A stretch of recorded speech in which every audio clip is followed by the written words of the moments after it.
Now then, people, good morning, good afternoon, good evening, depending on when you're watching this.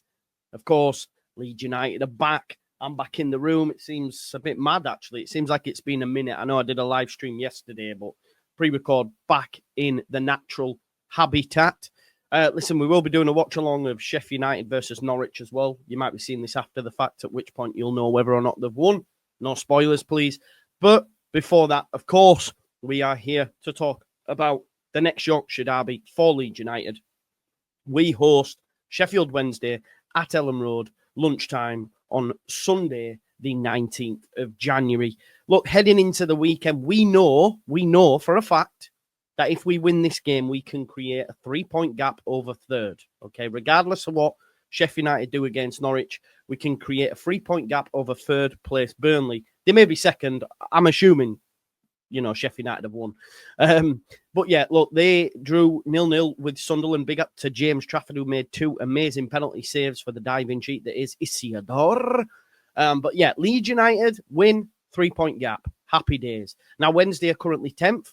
They are at the time of doing this, just 4 points off the playoff zone. So they also have faint hopes of potentially getting in that top 6. And with a manager like Danny Röhl, I can understand why, because he's a top coach. And in terms of what his career may look like, I think he'll go on to big things, genuinely. But back to the game. Being back on home soil is always great for Leeds United. We have the strongest record of all sides in this division on our own turf. Impressively, yeah, we have only conceded 7 times at home this season. That's insane. I know Burnley don't concede at all, but, that's like out of the ordinary. But for Leeds United, we've scored 30 goals at home and only conceded 7. It's a great start. And of course, we have a 9-match unbeaten run in all competitions. Of course, we have dropped points in the last 2, so we must be wary of that.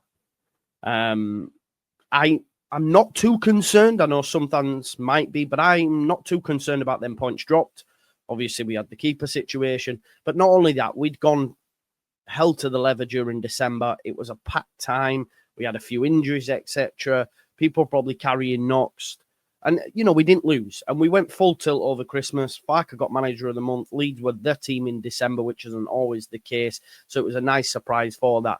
And we sit top of the tree. So I'm not going to be too concerned about them last drop points in the last 2. However, if it continues, then obviously we can have a conversation. But it is still a 9-match unbeaten run in all competitions.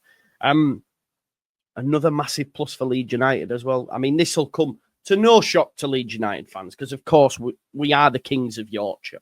We know this. We are the team in Yorkshire. We own the county. Yeah. There's Leeds fans all over Yorkshire. Can't say the same for the rest of the teams, but hey-ho, it is what it is. Battle lines are drawn. Yeah. But we are kings of Yorkshire, not just in our own minds, but also on the pitch, because we are unbeaten in our previous 17 clashes against teams from this region. So Yorkshire derbies unbeaten in 17, and long may that continue, just to hammer home that we are the kings of Yorkshire. And I think we will win on the weekend. I don't think it's going to be easy, mind, but I do think we will win. Of course, we're going up against, for what I consider a top coach in Danny Röhl. And I do believe he'll end up in the Premier League sooner rather than later, especially with a chairman like Chansiri that you're having to deal with on a regular basis. I think he's doing an amazing job. Not much money there, etc. So that's a huge plus. I think Matty from Imagine Not Being Leeds the other day said, you'll go on to probably do better than what Farke has. I don't think that's a wild take. I think he's probably bang on the money there. He's got good coaching pedigree. There's a reason why clubs in the Premier League were looking at him, and I think it's just a matter of time. He's a good coach. Look, he didn't start the season great. I did pip them for maybe a chance at top 6. Then they had a terrible start to the season.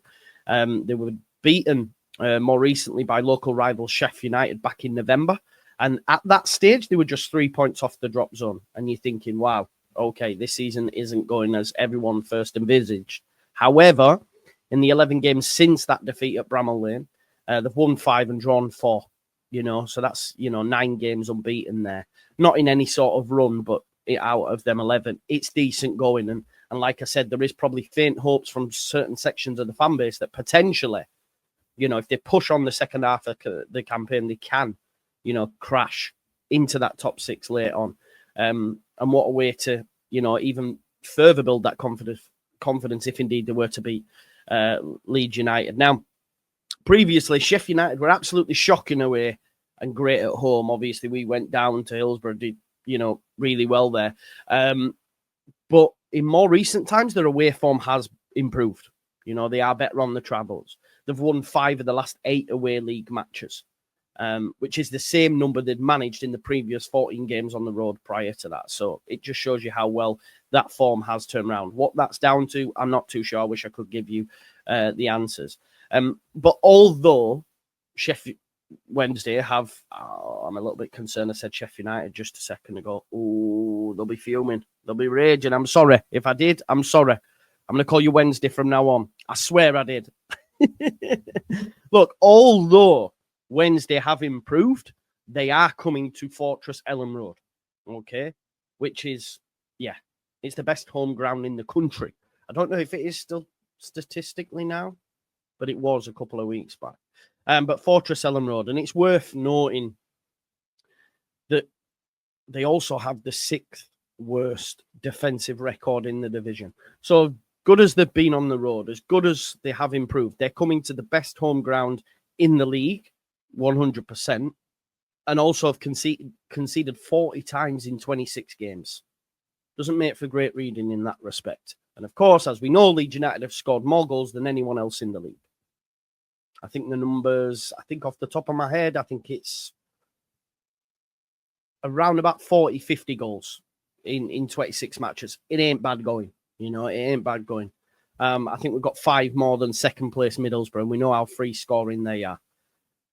So coupled with all that, I do think Leeds United will win. I think we're all expected that we'll win. Now, of course, we have to get down to brass tacks and the teams. We know Leeds United will be without Pascal Struijk. That probably means Ethan Ampadu goes in at centre-back. You'll have a midfield pairing of Rothwell and Tanaka. Not too worried about that.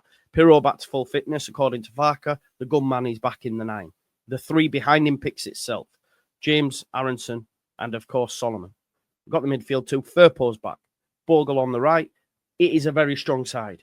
The main concern, though, and I plead with Daniel Farke at this moment in time to make the right decision, is to play Carl Darlow in net, not Ilian.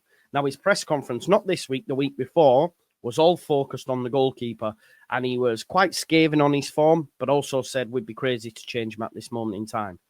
I was thinking that potentially could mean he will be the number 1. I have a sneaky suspicion, though, the fact that no questions were asked on the goalkeeper. I reckon the media were told no goalkeeper chat. I think maybe that was around the case of him potentially being sold, etc.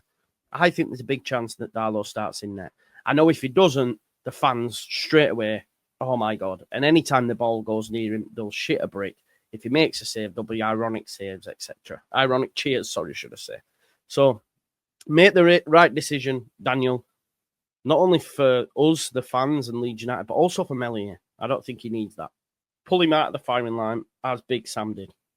Now for Wednesday, big miss with Dominic Iorfa. He's a bit of a rock at the back for them. I know Joseph had struggled before in the previous game playing against them 2 centre-backs. So Iorfa being out's a big plus for Leeds United. I do think we need to be wary of Gassama and Masaba if indeed he starts them on the flank on the counter, because Leeds have been very susceptible on the counter of late, which is unlike us. But if you are going to get at Leeds, that's probably the best option for you. I don't know what's going on with Shea Charles because he was recalled, but he still might be able to play this weekend. But then again, will Saints want him to play, etc. So I'm not too sure what happens there, but he's been a shining light for them. But just to round off, I actually think this will be quite a tough game. I do. And I think it'll be quite tight. But I do think we will win. Look, we have a great record against Yorkshire teams. 17 on the spin, remember, undefeated. Ellen Road, 9 wins in all competitions. Yes, they've travelled better of late, but they still concede a lot of goals. So I think Leeds United will win. But I do think it'll be tight. I think I'm going to go for a 1-0 Leeds United win with a Joel Pirro goal. Let me know your thoughts in the comments. Please do smash a like on this video, subscribe to the channel, get your comments in, and of course hit that notification bell, and I'll see you in a bit. Peace out. Leeds.